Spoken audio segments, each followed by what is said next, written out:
So the last thing I want to talk about is how your financial aid letter doesn't necessarily explain how you repay your loans if you take them. Now, the first thing you need to understand is that while you're currently going to school and about 6 months past your graduation, your loans are in what's called deferment. So this means you defer or you put off or you don't have to pay on your student loans when you're in school, again, plus up to 6 months after graduation. And this is happening because they're assuming that you're focusing on school, which means you don't have a job, so you don't have the money to pay back your loans yet. So they say, okay, just wait while you're still going to school and while you're still paying for school. We're not going to make you pay off your loans. You can if you want to. So if you want to start paying them off early, you can, but they're not going to make you start paying on your student loans until 6 months after you graduate or whenever you stop becoming a full-time student. So if you drop down the number of credits you take or if you drop out, as soon as that happens, boom, your loan payments kick in and you have to start doing that. And they pick 6 months after graduation because that's about the average time it takes a person to find a full-time job that, again, would allow them to repay their loans. Now, I know we talked about this before, but there are some loans that are available to be forgiven under certain circumstances. So here's a website that talks about that. And these are different options that if you go on post-college to do these things, you can qualify to have your loans be forgiven or paid off for you. So volunteer work, military, certain types of teaching or other things. So you'll see here like AmeriCorps, Peace Corps, Service to America. We talked about the military earlier, certain types of teachers. And actually, I know that our teachers, for example, Mrs. Runnels has done this. Ms. Swanson just finished hers last year where all of their student loans were paid off. Legal and medical studies is another one. If you're doing a specific type of law that you're practicing or you are working in a specific high need medical area, they'll repay some loans. So this actually happened to my cousin. She signed an agreement where if she worked in South Dakota for her first 5 years after college, they would pay back. So that actually just went through for her last year. So I like that example as well. So check in to some of these loan forgiveness programs as well. So when you take out student loans, it will be through a specific company. And as soon as your deferment period is up, that company will contact you to sign up for an account where you can pay off your loan. So I'm going to show you what mine looks like, and then I'm going to show you how that would look like for an active student loan. So the company that I used for my student loans was called My Great Lakes, and I just had to sign up for an account. It's tied to your social security number, and then they will automatically pull or fill in any of your loan information. So you'll see I've actually paid mine off. I get this yay, happy little icon here that says it's paid off, but I can still show you what the website would look like. It's very similar to online banking where you can set up an automatic withdrawal or deposit. Or if you wanted to, you could still do the mail-in checks every single month. So under this My Accounts, this would be giving you all of your student loans in a list. So if I go down here, these are all of the student loans that I had at one point. You're going to notice they say 0 because I've all paid them off. But I can click into account and loan details and I can see what this was at one point. So this portion of my student loan at one point actually had 3 different pieces in it. It had a subsidized loan and then it had 2 unsubsidized loans, and they each had their little amounts. And then you can see I had a fixed interest rate of 6.8%. So kind of crazy when you look at this. And then I can go back and I can look at more. So each of these different accounts has multiple loans within it. So here's the second loan that it looks like I had, and this had 2 different loans within that, a subsidized and an unsubsidized. Again, different interest rates. Here's a third one I had.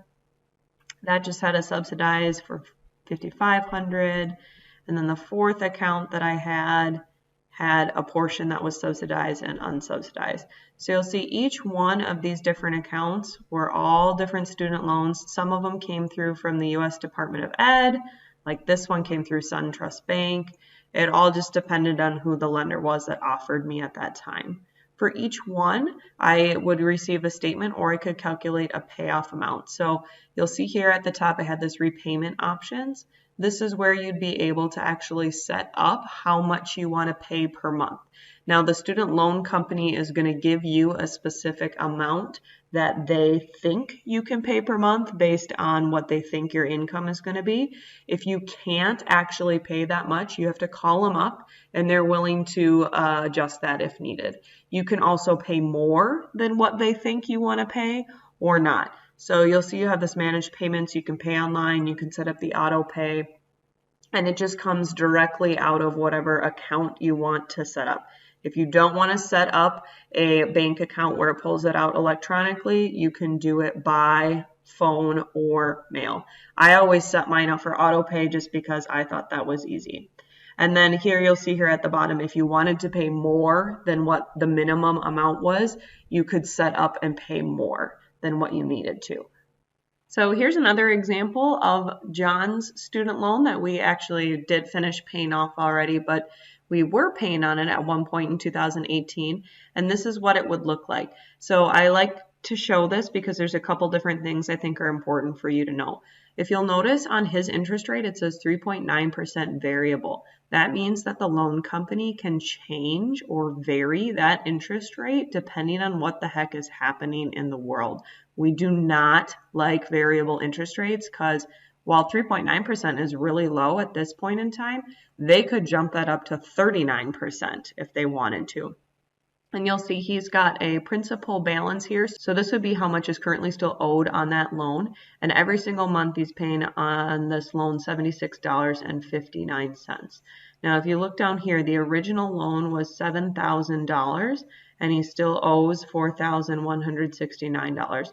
So I want to show you what that actually breaks down to be. I think this is super important when you look at your monthly payments.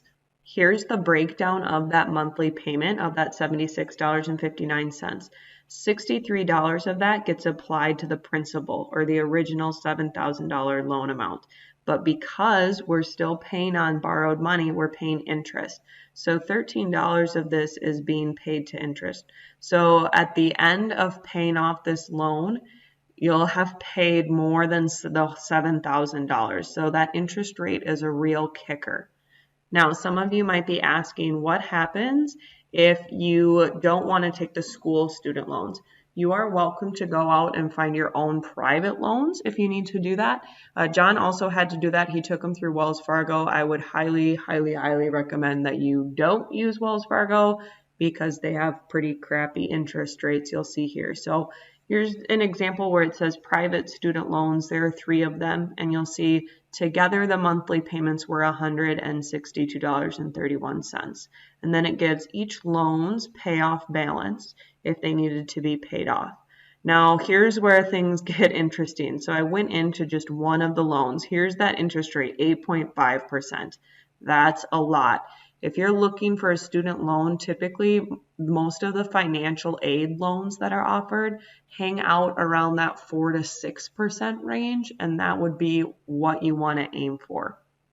On this, I like how it breaks down the interest that it's accruing. So every single month, it's accruing $31 in interest, and every single month he's only paying $55 towards it.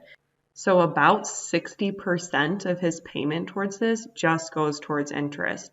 Now, here's the scary thing. You'll see down here the original loan disbursement. The original loan was only $4,000.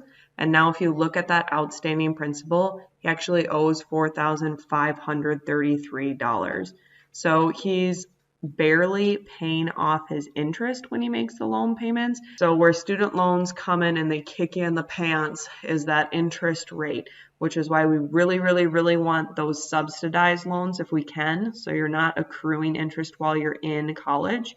And then if you're able to pay off while you're in college, or even more than the monthly payment that the loan company thinks you need to pay, that is helpful because that means you're paying less in interest and you're going to pay it off way faster. So I know seeing some of these real life examples can seem overwhelming or a little daunting, and I want to end on a positive note. My brother left me this voicemail about his loan repayment, and I want you to know that you can repay your loans. You can do it while you're young if you follow some of that advice in the earlier video. And here's what it sounds like when you pay off those loans. Hi, I know you're in school, but I just had to call and tell you because I'm excited about it. Guess who just paid off a student loan? Booyah! Me. I did. What's up? Chicka, chicka, chicka, what? What? Yeah! Woo! Except, it's really only the loan that was through the school. I still owe mom and dad like a bajillion dollars, but still, paid off. What up? Boom, chicka, boom. Yeah, yeah, paid it off. What up? All right, bye.